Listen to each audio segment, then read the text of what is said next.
নাহমাদুহু ওয়া নুসাল্লি আলা রাসূলিহিল কারীম আম্মা বাদ। আজকে আমরা যে পতাকার তলে একত্রিত হয়ে এখানে ঈদে মিলাদুন নবী উদযাপন করতেছি, সেই পতাকা হলো তরিকত ফেডারেশন, বাংলাদেশ তরিকত ফেডারেশন। আজকে এই মহতী সভার মাননীয় সভাপতি, বাংলাদেশ তরিকত ফেডারেশনের মাননীয় চেয়ারম্যান এবং তরিকত ফেডারেশনের সাধারণ সম্পাদক, উপস্থিত বাংলাদেশ বিভিন্ন দরবার শরীফের পীর মাশায়েখ বৃন্দ এবং ওলি প্রেমিক ভাই ও বোনেরা, সকলে আমার সালাম গ্রহণ করুন। আসসালামু আলাইকুম ওয়া রাহমাতুল্লাহি ওয়া বারাকাতুহু।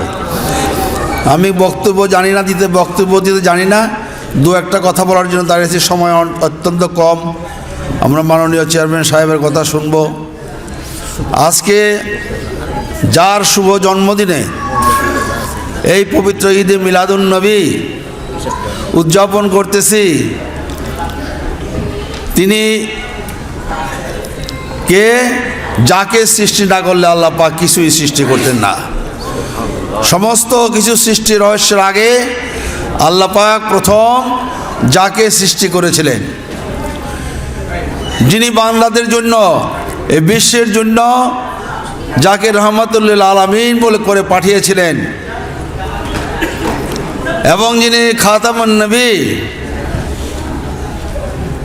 শেষ নবী হিসাবে এবং নবীদের সর্দার হিসাবে যিনি আসছিলেন, সেই নবী করিম সাল্লাল্লাহু আলাইহি সাল্লামের পবিত্র জন্মদিন আজকে আমরা উদযাপন করতে যাইতেছি। সেই দিনটি হলো ঈদে মিলাদুন নবী। কাদের জন্য? পীর মাশায়েখ তরিকতপন্থী যারা, ওলি আল্লাহ পন্থী যারা, তাদের জন্য ঈদে মিলাদুন নবী। এর বাইরে তারা ঈদে মিলাদুন নবী উদযাপন করে না। আমি কয়েকদিন পূর্বে রৌমারিতে বিশাল একটা মাহফিলে বলেছিলাম, নবীজি গায়েব জানে। নবীজি গায়েব জানলেওয়ালা, নবী শব্দের অর্থ কি? সেখানে আমি যাচাই করতেছিলাম, ফুস করে সাপের মতো দুইজন দাঁড়িয়ে হলে, এ সমস্ত ওয়াজ বলবেন না, কথা বলবেন না। আমি কেন? একমাত্র আল্লাহই গায়েব জানেন। তুমি তো বেঈমান, আল্লাহ পাক গায়েব চিনেন না। আল্লাহর নবীরাই গায়েব জানেন, আল্লাহ পাক গায়েব জানেন না, গায়েব চিনেন না। কারণ গায়েব অর্থ হচ্ছে গোপন। আল্লাহর কাছে কোনো কিছু গোপন আছে ভাই? আল্লাহর কাছে কোনো কিছু গোপন আছে? সমস্ত সৃষ্টির রহস্যই আল্লাহর ইচ্ছায় করে, আল্লাহর ইচ্ছা হয়, আল্লাহর ইচ্ছায় চলতেছে। শুধু এই সৌরজগৎ নয়, সমস্ত হাজার হাজার সৌরজগৎ, গ্রহ নক্ষত্র, কোথায় কি আছে মানুষ জানে না। আল্লাহ সব কিছু দেখেন, সেই সৃষ্টি করতেছে। সুতরাং তার কাছে গোপন বলে কিছু নাই। সে আবার গায়েব জানবে কি? সবই তো তারই, সবই তো সে দেখতেছেন। সেখানে আরো কয়েকজন জ্ঞানী লোক ছিল, হ্যাঁ ভাই আপনার কথা ঠিক আছে। তাহলে আল্লাহ গায়েব জানে কি? আল্লাহ তো গায়েবের মালিক। দয়াল নবীজি গায়েব জানেন। সুতরাং আমরা এমন একজন নবীর আজকে জন্মদিনে এখানে একত্রিত হয়েছি। আমাদের বিটিএফের পতাকা তলে হাজির হয়ে, যেদিন বিটিএফ গঠন করা হয়েছিল, মাননীয় চেয়ারম্যান সাহেবের সাথে আমি আলোচনা করেছিলাম, যেটা রাজনৈতিক দল না কি হবে। উনি বলেছিলেন যদি প্রয়োজন হয় তাহলে রাজনৈতিক দিকেও আমরা চলে যাব। আমি বলেছিলাম শুধু রাস্তাঘাটে মিছিল মিটিং করলেই চলবে না। আমাদের মুখপাত্র হিসাবে সমস্ত পীর মাশায়েখ এবং তরিকতপন্থী ভাইদের মুখপাত্র হিসাবে জাতীয় সংসদে কথা বলার জন্য আমাদের রাজনীতির দিকে ধাবিত হতে হবে। আজকে আমরা সে পথে এগিয়ে গেছি। আমাদের তরিকত ফেডারেশনের মাননীয় চেয়ারম্যান শুধু একা নয়, তিনি আমাদের এই সংগঠনের সাধারণ সম্পাদক, মাননীয় সাধারণ সম্পাদক, তাকেও নিয়ে গেছেন জাতীয় সংসদে।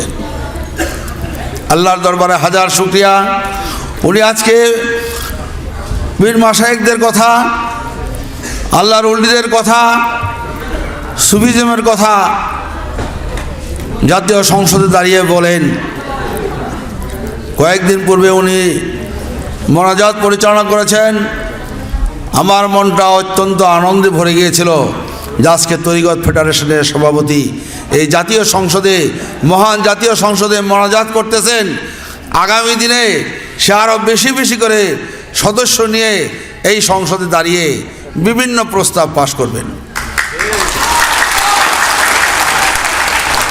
আমি এখানে আরেকটা কথা বলতে চাই, ভাইরা, আপনারা প্রত্যেকেই বাংলাদেশ তরিকত ফেডারেশনের এক একজন বলিষ্ঠ সৈনিক।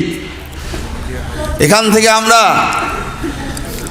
যে সমাবেশ করে, যে সম্মেলন করে গেলাম, যে ঈদে মিলাদুন্নবী উদযাপন করে গেলাম, বাড়িতে গিয়ে ঘুমিয়ে থাকবো আর কোনো কথা নয়, তাহলে আমাদের কাজ হবে না। প্রত্যেকেই এক একজন বলিষ্ঠ সৈনিক হিসাবে প্রত্যেকের এলাকায় এই তরিকত ফেডারেশনের কথা, এই তরিকত ফেডারেশনের আদর্শ বিতরণ করে বিলিয়ে দিয়ে আমাদের পতাকা তলে আরও বেশি বেশি করে তরিকত ফেডারেশনের লোক আনতে হবে। এবং এমন এক সময় আসবে যখন আমাদের কথা জাতীয় সংসদে সকলকে শুনতে হবে।